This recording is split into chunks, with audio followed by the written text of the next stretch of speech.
Assalamualaikum warahmatullahi wabarakatuh. Perkenalkan, nama saya Alfia Heronisha dengan NPM 20202150050525. Di sini saya akan menceritakan tentang sejarah Jenderal Sudirman.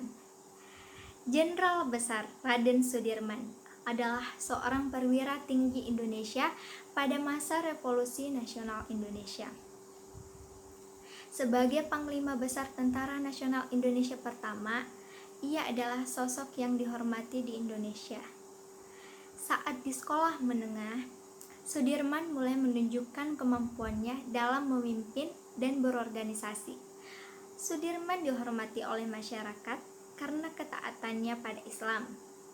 Setelah berhenti kuliah keguruan, pada tahun 1936, ia mulai bekerja sebagai seorang guru dan kemudian menjadi kepala sekolah di Sekolah Dasar Muhammadiyah. Ia juga aktif dalam kegiatan Muhammadiyah lainnya dan menjadi pemimpin kelompok pemuda Muhammadiyah pada tahun 1937.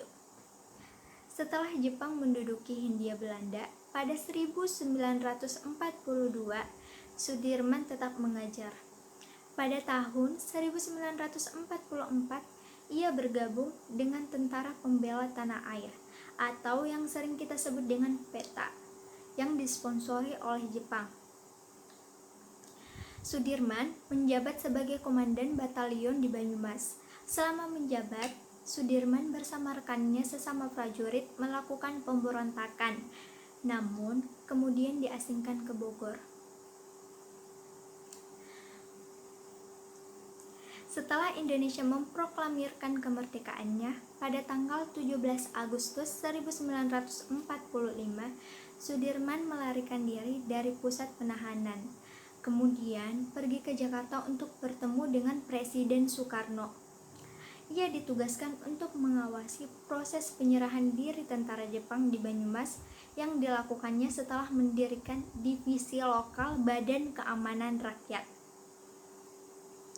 Pasukannya lalu dijadikan bagian dari Divisi 5 pada 20 Oktober oleh Panglima sementara, yaitu Urip Sumoharjo, dan Sudirman bertanggung jawab atas divisi tersebut. Pada tanggal 12 November 1945, dalam sebuah pemilihan untuk menentukan Panglima Besar TKR di Yogyakarta, Sudirman terpilih menjadi Panglima Besar, sedangkan Urip yang telah aktif di militer sebelum Sudirman lahir menjadi Kepala Staf. Pada tanggal 19 Desember 1948, beberapa hari setelah Sudirman keluar dari rumah sakit, Belanda melancarkan agresi militer 2 untuk menduduki Yogyakarta. Ketika Belanda mulai menarik diri, Sudirman dipanggil kembali ke Yogyakarta pada bulan Juli 1949. Meskipun ingin terus melanjutkan perlawanan terhadap pasukan Belanda, ia dilarang oleh Presiden Soekarno.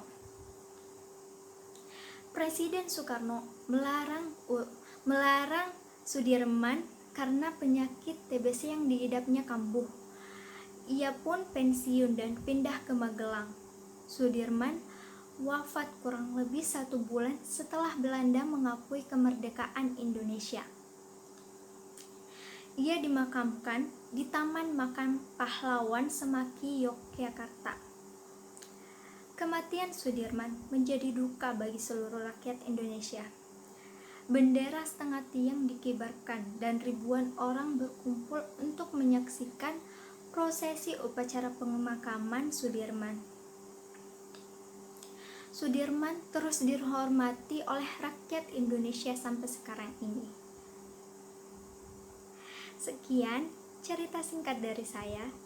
Lebih dan kurangnya mohon dimaafkan. Wassalamualaikum warahmatullahi wabarakatuh.